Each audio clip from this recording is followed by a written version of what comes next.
sunat Marius și mi-a zis, mă, fac un refugiu montan din lemn și o ridicăm cu elicopterul. Te bagi? Și eu ce puteam să zic? Primul rând că zbor cu elicopterul, în al doilea rând fac o structură la 2000 de metri altitudine, la 2 tone de zăpadă, nu puteam să zic nu. Și mi-a trimis o primă schiță de mână, mi-am pus mine în cap când am văzut forma. Asta a fost a treia provocare. Am zis, bine, trebuie să stea în picioare. Hai să vedem cum.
Tema de la care am pornit a fost un semn sau un semnal. Există o schiță incipientă cu un far pe mare, poate pentru că mie îmi place marea, m-am gândit că ar fi interesant să fie un far pe munte. În al doilea rând, am dormit în multe refugii montane și mai ales în țară și lipsește lumina, adică lipsește starea de bine. Intri în refugiu, cele de tablă și ponosite și vechi pe care le avem, intri, dormi și ieși repede dimineața, indiferent de vreme. Și atunci a apărut această temă a turnului care dă lumină și a turnului prin care tu vezi cerul și vezi vremea stând în interior sau fiind în interior.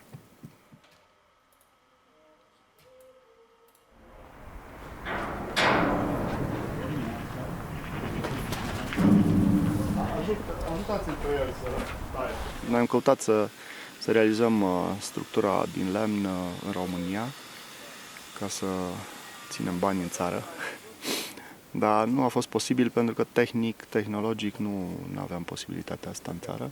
Și atunci am fost împreună în Austria la o firmă la care am văzut procesul tehnologic și toate detaliile, cum și de ce și care e posibilitatea de a fi tăiate în unghi, în așa fel încât structural să folosim cât mai puțin lemn și să avem portanță și rezolvări cât mai inteligente.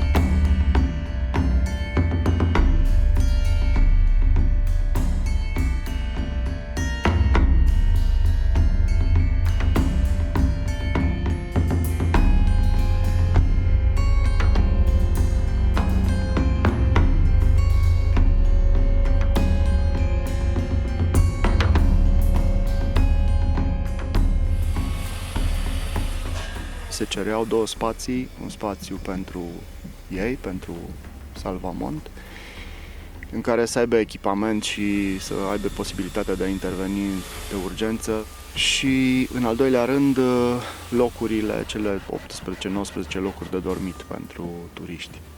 De aici a plecat totul.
Eu am o relație specială cu acest spațiu, pentru că prima ieșire ca student în Făgăraș, lacul de la Călțun și această zonă mi-a rămas ca o bucurie, să spunem, în munților noștri. Și mă gândeam atunci că ar fi foarte interesant un proiect, nu numai pentru Călțun, să poată deveni un fel de brand al munților noștri. Și sper să fie protejat acest obiect și să devină un fel de imagine a turismului montan în România.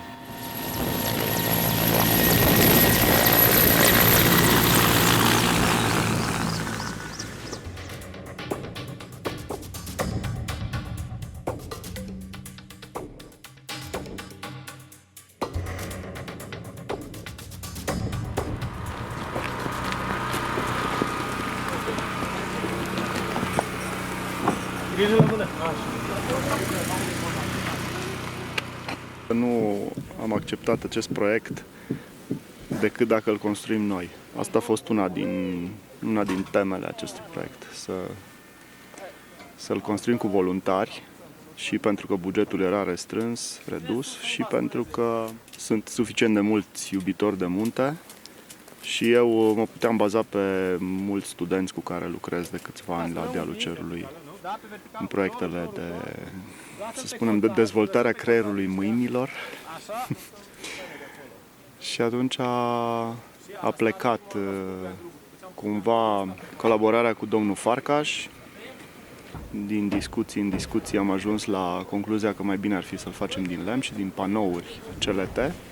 Din faptul că proiectul a fost de la început foarte complicat sau exista această dilemă, această întrebare uriașă. Cum reușim să ridicăm cu elicopterul?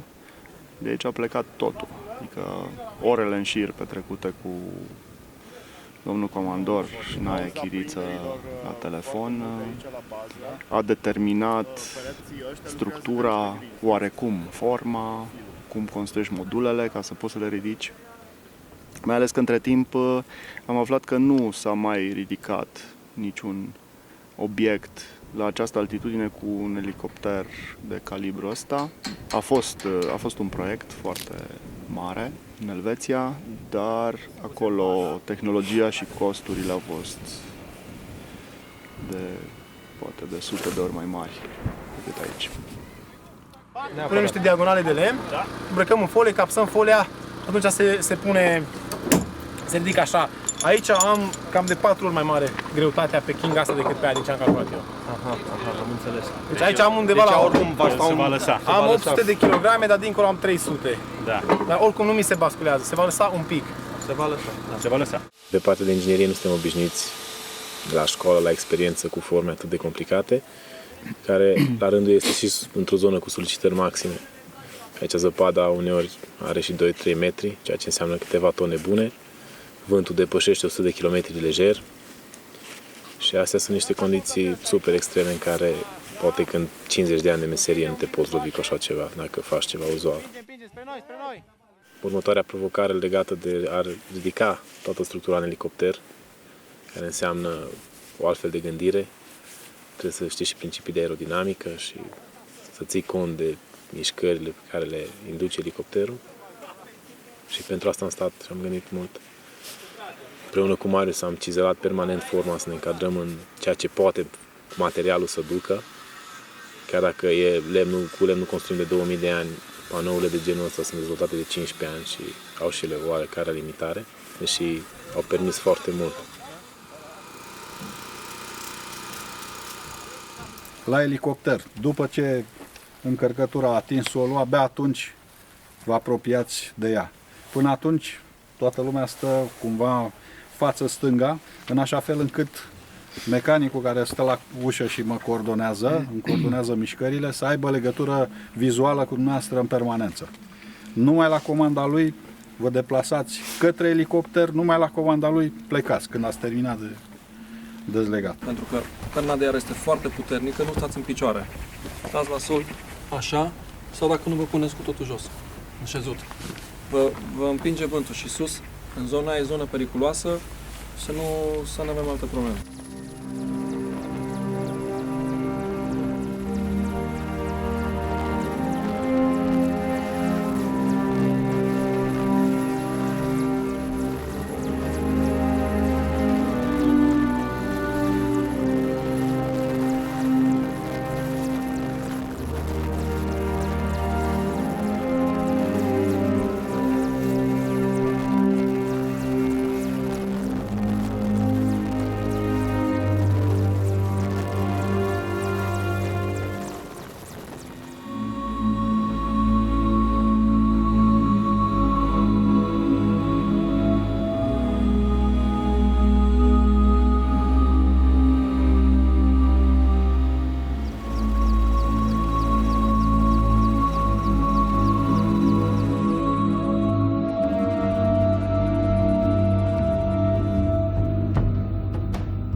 Fundațiile sunt mulțumite domnului Farcaș pe tije filetate.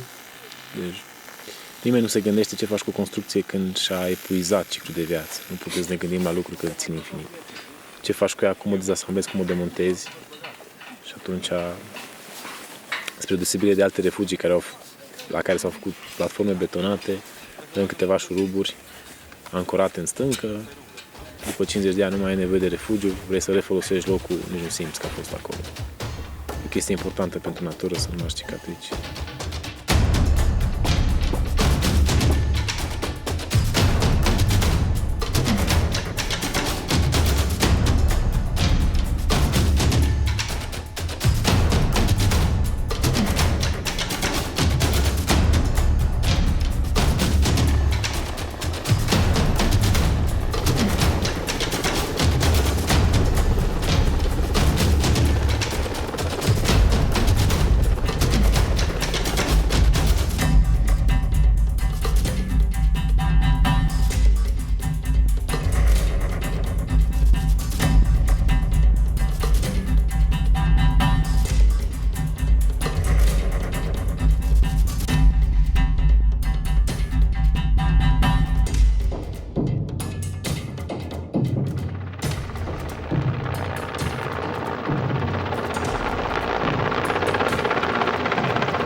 Eu ca arhitect, după 18 ani de profesie și vreo 15 ani de predat în facultate, cred foarte mult în arhitectura participativă. Arhitectura care este coordonată de arhitect, dar e făcută cu oameni, pentru oameni, nu numai de dragul imaginilor de arhitectură, să spunem.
Cred că mie îmi place cel mai mult că această arhitectură nu se vede. Adică cumva e ascunsă. Am căutat să exprim în atmosfera interioară a obiectului ăstuia ce simt dacă vin aici. Și cred că asta e cel mai fain. Faptul că nu e o arhitectură pe care poți să o deguști decât dacă faci efort să o găsești.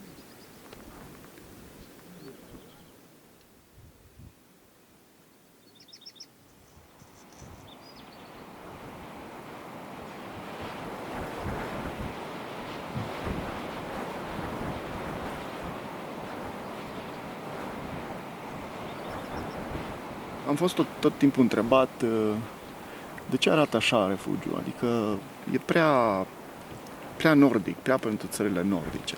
Eu nu cred asta. Eu cred că e și pentru România, cu condiția ca cei care o să-l viziteze să conștientizeze că a fost un efort foarte mare de a fi realizat acest obiect aici.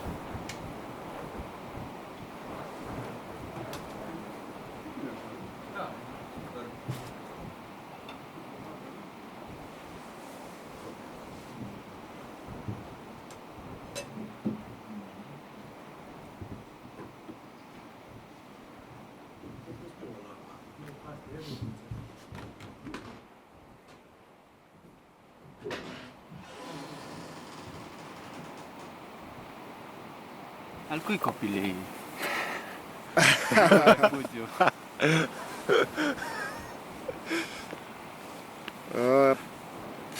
Vrei să spun ce cred eu? Este copilul tuturor celor care au ajutat la realizarea lui, după părerea mea. Tu ce zici? M&M. Cu toții și-au adus contribuția într-o oarecare măsură și e copilul muntelui, refugiu. Și așa trebuie să și rămână. Pentru asta a fost făcut.